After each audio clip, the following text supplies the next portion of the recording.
नमस्कार, स्वागत करती हूँ आप सभी का। आप देख रहे हैं भारत 24। मैं हूँ आपके साथ पूर्णिमा मिश्रा और वक्त है 4 के वार का, जिसमें आज सबसे पहली खबर जिस पर बात होगी वो कश्मीर की खबर है। आज गुरुवार का दिन कश्मीर के लिए काफी खास है क्योंकि कश्मीर को आज मोदी सरकार बड़ी सौगात देने जा रही है। मनोज सिन्हा विस्टाडोम कोच वाली ट्रेन का उद्घाटन करने वाले हैं और इस ट्रेन की खासियत क्या है आपको डिटेल में बताऊंगी, लेकिन अगली खबर आपको बताएंगी मेरी सहयोगी शिखा ठाकुर। और अगली खबर अयोध्या से। अयोध्या में साधु की हत्या हुई है। अयोध्या के हनुमानगढ़ी में एक नागा साधु की चाकू से गोदकर हत्या कर दी गई। वारदात के दौरान परिसर में लगा सीसीटीवी कैमरा भी बंद पाया गया। पुलिस की जांच में अब तक क्या कुछ हासिल हुआ है, सारी डिटेल आपको आगे देंगे, लेकिन अगली बड़ी खबर के लिए पूजा यादव का रुख करें। और देखिए, तीसरी खबर की जब बात करें तो एक ऐसे ठग की बात हुई, इसने दुबई से कानपुर में ईडी की जब्त जमीनों को ही बेच डाला। यह पूरी वारदात को अंजाम 68,000 करोड़ के घोटाले के मुख्य आरोपी ने एजेंट्स के साथ मिलकर दिया। पूरी खबर आगे आपको बताऊंगी, लेकिन अगली खबर आपको बताएंगे आयुष सूर्यवंशी। और आखिरी खबर में बात करेंगे डाबर इंडिया की। डाबर इंडिया को बड़ा नुकसान हुआ है। डाबर की सहायक कंपनियों के खिलाफ अमेरिका और कनाडा में केस दर्ज हुए हैं। इस वजह से डाबर के शेयर भी गिरे। क्या है पूरा मामला, किस वजह से कार्रवाई की गई, बताएंगे आपको, लेकिन उससे पहले एक बड़ी खबर बताएंगे पूर्णिमा मिश्रा। और इस वक्त की बड़ी खबर कश्मीर से ही है क्योंकि केंद्र सरकार बड़ी सौगात आज कश्मीर को देने वाली है। विस्टाडोम कोच का उद्घाटन राज्यपाल करने वाले हैं और अब से थोड़ी ही देर बाद मनोज सिन्हा उद्घाटन करेंगे। यात्री विस्टाडोम कोच से निहार सकेंगे कश्मीर की वादियों को।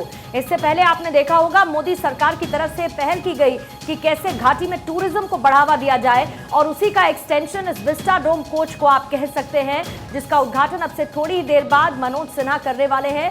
और इस विस्टाडोम कोच के बाहर से कश्मीर की वादियां, कश्मीर की खूबसूरती को यात्री ट्रैवलर्स निहार सकेंगे। और अब से थोड़ी ही देर बाद केंद्र सरकार की तरफ से बड़ी सौगात कश्मीर को मिलने वाली है, जब राज्यपाल विस्टाडोम कोच का अब से थोड़ी ही देर बाद उद्घाटन करने वाले हैं। तैयारियां एकदम अंतिम चरण में हैं और अब से थोड़ी ही देर बाद उद्घाटन किया जाएगा राज्यपाल मनोज सिन्हा की तरफ से। और ये बड़ी सौगात कश्मीर को केंद्र सरकार की तरफ से दी जा रही है। इससे पहले भी ऐसे अलग अलग कार्यक्रम चलाए गए हैं मोदी सरकार की तरफ से, ताकि घाटी में टूरिज्म को बढ़ावा दिया जा सके, जो पर्यटक है वो वहाँ भारी संख्या में पहुँच सके।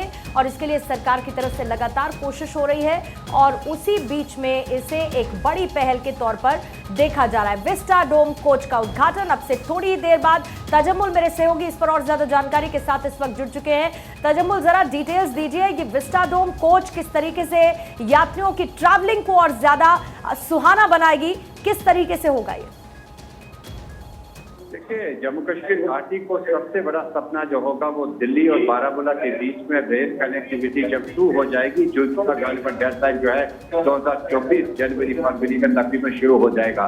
लेकिन इससे पहले जो आज की ट्रेन है, इसको मनोज सिन्हा से कुछ देर बाद डॉक्टर फारूक अब्दुल्ला की मौजूदगी में यहाँ पर इसको रवाना करके, ये लेटेस्ट ट्रेन है जिसमें आपको बॉक्स वगैरह रखे गए हैं, मूविंग चेयर्स वगैरह रखे गए हैं। और ये जो ट्रेन है ये ऑल वेदर का होगा। और ये किस तरह की ट्रेन होगी थोड़ा सा मैं आपको दिखाने की कोशिश करूंगा, क्योंकि यहाँ नेटवर्क की बहुत ज्यादा दिक्कत है इस एरिया में। और ये जो ट्रेन है कुछ देर बाद जो है इसका इनॉग्रेशन होने जा रहा है, जो अब कुछ देर बाद नौगाम के स्टेशन से जो है यहाँ पर स्टेशन जो नौगाम पे यहाँ से रवाना हो जाएगी। लेकिन ये दिन में 2 बार मूव हो जाएगी। मॉर्निंग का 9:10 पर यहाँ से ट्रेन जो है वो रवाना हो जाएगी और 4:30 बजे ये बानीहाल से वापस आके नौगाम दोबारा पहुंच जाएगी। और इस मौके पर जो व्यवस्था कर दी गई है, जिसमें रेलवे पुलिस के साथ साथ जो अधिकारी है, पुलिस और सिविल इंतजामिया के वो यहाँ पे मौजूद हैं। लेफ्टिनेंट गवर्नर मनोज सिन्हा और इसके अलावा यहाँ पे पहुंच गए हैं, ताकि इस ट्रेन का जो इनॉग्रेशन है कुछ देर बाद शुरू कर दिया जाएगा। लेकिन इस ट्रेन के आने के बाद वाकई तौर पर जो सबसे बड़ा चैलेंज जम्मू कश्मीर की जो टोपोग्राफी और यहाँ का आने वाला वेदर जो है वो काफी खराब रहता है। जम्मू श्रीनगर का जो राजमार्ग है बहुत ज्यादा मुतासिर रहता है, जिसके लिए लाइफ लाइन जो वाहिद है श्रीनगर एयरपोर्ट के बाद रेलवे लाइन अगर एक बार ये शुरू हो जाती है तो गालिबन इसके फायदे देखे जा सकते हैं। चलिए तजुमुल, कश्मीर की टूरिज्म को और रफ्तार देने की कोशिश यहाँ गवर्नमेंट की तरफ से हो रही है, सरकार की तरफ से हो रही है। बहुत बहुत शुक्रिया तजुमुल आपका। और चलिए अब बात अयोध्या की। हनुमानगढ़ी में साधु की चाकू से गोदकर हत्या की गई। साधु के गले, सीने और पीठ पर धारदार हथियार के गहरे निशान पाए गए। वारदात के दौरान परिसर में लगा सीसीटीवी कैमरा भी बंद मिला और एक महीने में ये दूसरी वारदात अयोध्या में है, जिसकी वजह से सनसनी मची है। मामले में पुलिस ने एक शख्स को फिलहाल हिरासत में लिया, पूछताछ की जा रही है और जांच इस वक्त पुलिस कर रही है। अयोध्या में हनुमानगढ़ी के सहायक पुजारी की हत्या कर दी गई।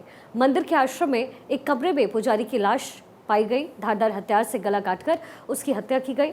कमरे में चारों तरफ खून के धब्बे बिखरे हुए मिले। जिस कमरे में ये वारदात हुई वहां से महज 40 से 50 फीट की दूरी पर पुलिस बल की तैनाती थी, लेकिन पुलिस को इसकी भनक भी नहीं लगी।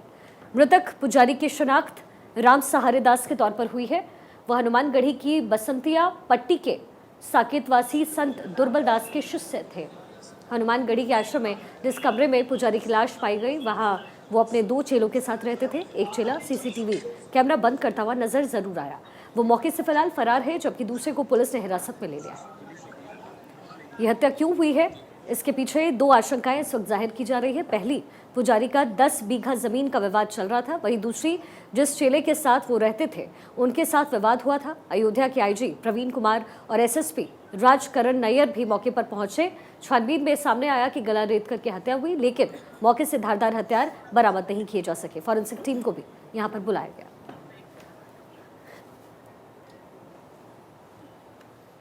एक श्री राम सहारे दास जी का अमृत शरीर उनके कमरे में मिला है।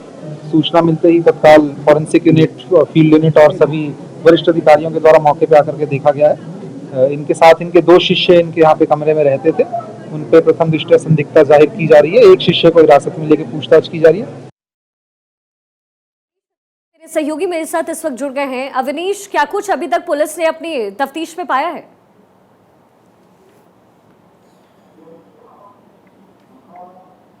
अवनीश, क्या अब तक आवाज पहुंच रही है? अवनीश से कनेक्ट होने की कोशिश करेंगे, लेकिन इस वक्त ये जो तस्वीरें मिल रही है वो अयोध्या से मिल रही है। अयोध्या में एक संत की हत्या कर दी गई है और निर्मम हत्या, लेकिन पुलिस मात्र 40 से 50 फीट की दूरी पर थी, लेकिन किसी को कानो कान खबर नहीं लगती है। और ये हनुमानगढ़ी की ये तस्वीरें हैं जहां पर संत की हत्या हुई है। आरोप है कि साथ रहने वाले एक शिष्य ने उनकी हत्या की है। हालांकि पुलिस फिलहाल छानबीन कर रही है।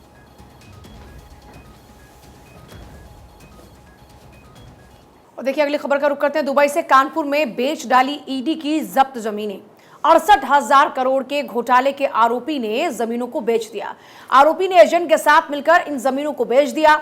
आज जमीनों पर कब्जा लेगी ईडी। 68,000 करोड़ के शाइन सिटी घोटाले का मुख्य आरोपी राशिद नसीम दुबई में बैठे बैठे कानपुर में जमीनें बेच रहा है।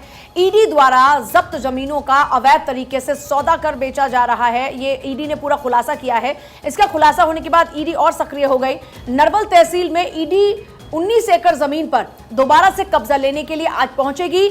दुबई में बैठे बैठे राशिद नसीम ने कानपुर के ही लोकल एजेंट्स के साथ में मिलकर घोटाला किया और वहां पर जो जमीनें थी उनकी साठगांठ के जरिए पूरी डील कर डाली। ईडी आरोपी एजेंट्स के खिलाफ भी मुकदमा दर्ज करा सकती है। वहीं जिन लोगों ने जमीन खरीदी है उन खरीदारों से भी पूछताछ की जा सकती है। बता दें कि ईडी ने निवेशकों का 68,000 करोड़ रुपए हड़पने वाले शाइन सिटी कंपनी के संचालकों के खिलाफ में prevention of money laundering act के तहत में मामला दर्ज किया। इसके बाद लखनऊ, प्रयागराज, वाराणसी, कानपुर, कौशाम्बी समेत कई शहरों में शाइन सिटी की जमीनों को जब्त करने की कार्रवाई की थी। ईडी ने कानपुर नगर की नरवल तहसील के मौजा पुरवामी में करीब 19 एकड़ की जमीन को जब्त किया था। सुमित अवस्थी हमारे साथ में इस वक्त हैं। सुमित, ज्यादा जानकारी चाहेंगे इस पूरे मामले को लेकर? अभी कहां तक पहुंची ईडी की कार्रवाई? जानकारी है कि आज जमीनों को जब्त किया जाएगा, ईडी पहुंचेगी मौके पर?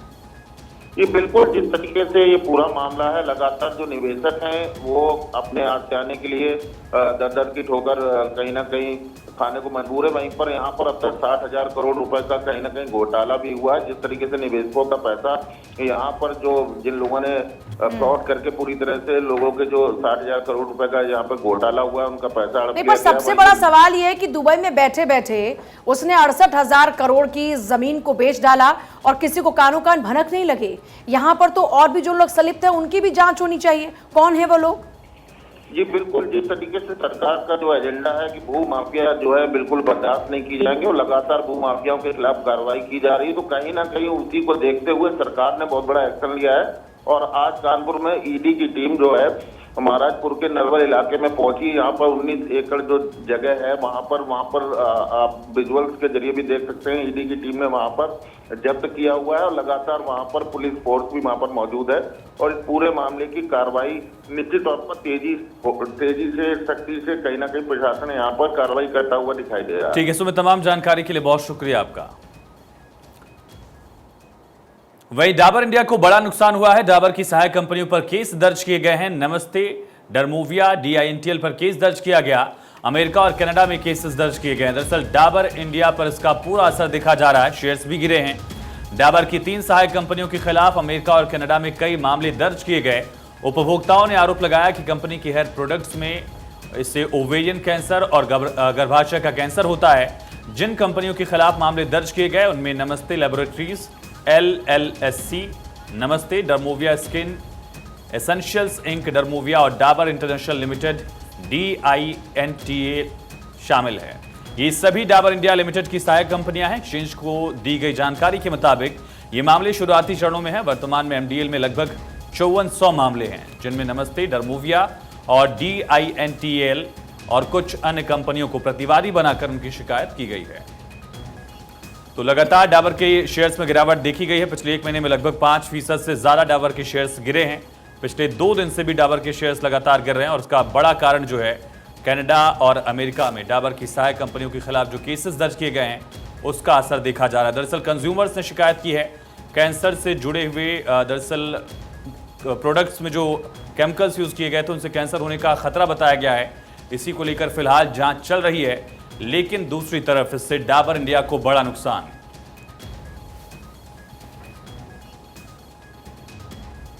और अगली बड़ी खबर है बीजेपी को लेकर। बिहार के मुख्यमंत्री नीतीश का एक बड़ा बयान आया। ये कहते हैं कि जब तक जिंदा हूं बीजेपी नेताओं से दोस्ती बनी रहेगी।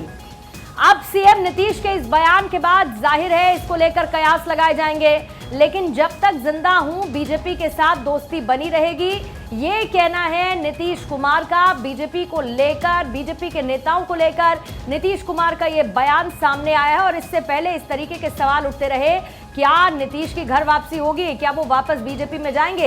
हालांकि इसको लेकर नीतीश की तरफ से खुद और उनकी पार्टी की तरफ से, जेडीयू की तरफ से और बीजेपी की तरफ से अलग अलग बयान सामने आए। लेकिन एक बार फिर से नीतीश का ये बयान कहते हुए कि जब तक जिंदा हूं बीजेपी नेताओं से मेरी दोस्ती रहेगी।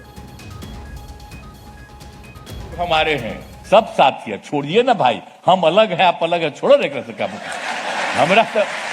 हमरा तो दोस्तिया कहियो खत्म होगा। जब तक हम जीवित रहेंगे आप लोगों के साथ भी मेरा संबंध रहेगा, चिंता मत करिए। और इस पर और ज्यादा जानकारी के लिए सर्वेश हमारे संवाददाता इस वक्त जुड़ चुके हैं। सर्वेश, जरा पूरा कॉन्टेक्स्ट बताइए जब नीतीश कुमार ने स्टेटमेंट दिया। जी देखिए, मोतिहारी में राष्ट्रपति द्रौपदी मुर्मू पहुंचकर वहां पे नीतीश कुमार भी साथ में थे। और जब मंच पे नीतीश कुमार के बोलने का समय आया तो निश्चित तौर पे नीतीश कुमार ने जो केंद्रीय विश्वविद्यालय है मोतिहारी का, उसके दीक्षांत समारोह का मौका था ये, और उस मौके पर नीतीश कुमार ही बोल रहे थे। और उनके सामने राधा मोहन सिंह जो कि सांसद है मोतिहारी के, वो बैठे हुए थे बीजेपी के, और उनकी तरफ इशारा करते हुए नीतीश कुमार ने कहा कि आप लोगों से संबंध मेरा आजीवन रहेगा, जब तक जीवित हूँ आप लोगों से संबंध खत्म नहीं हो सकता और ये संबंध हमेशा कायम रहेगा। चलिए, ये सर्वेश सिर्फ एक स्टेटमेंट है या फिर घर वापसी का मन है, ये तो वक्त ही बताएगा। सर्वेश, बहुत बहुत शुक्रिया आपका। जाति सर्वेक्षण के से लाभ लेने की तैयारी में जेडीयू और आरजेडी। बिहार जाति सर्वेक्षण डेटा जारी होने के साथ राजनीतिक चर्चा का माहौल। सत्तारूढ़ जेडीयू आरजेडी गठबंधन अब राज्य भर में जमीनी स्तर पर लोगों तक अपना संदेश पहुंचाने के लिए काम कर रहा है। पूरे बिहार में आयोजित किए जा रहे सार्वजनिक समारोह में दोनों दलों ने जाति सर्वेक्षण के फायदे के बारे में बात करना शुरू कर दिया है और ये भी बताया कि कैसे केंद्र सरकार ने सर्वेक्षण को रोक दिया था।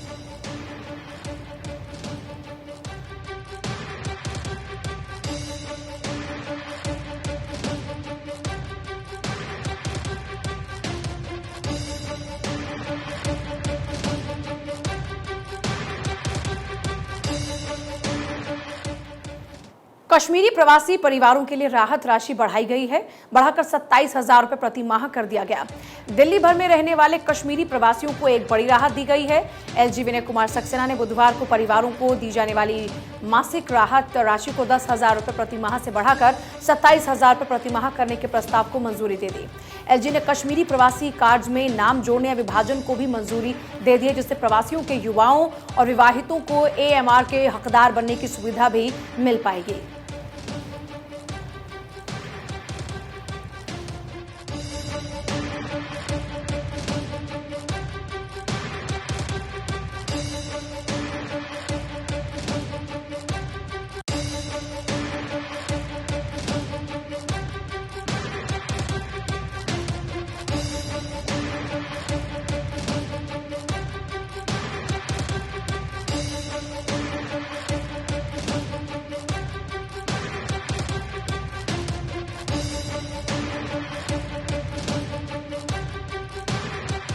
और बड़ी खबर, इंडिगो को हुआ गलती का एहसास, सुधारी भूल। फ्लाइट से पैसेंजर्स का सामान उतारना भूला इंडिगो ने नहीं उतारा यात्रियों का सामान। सिंगापुर एयरपोर्ट पर इंतजार करते रहे लोग। फ्लाइट बेंगलुरु रवाना हुई, फिर यूटर्न लिया। सिंगापुर से बेंगलुरु के लिए भरी थी फ्लाइट ने उड़ान। एयरलाइन ने बयान जारी कर गलती को स्वीकार किया है।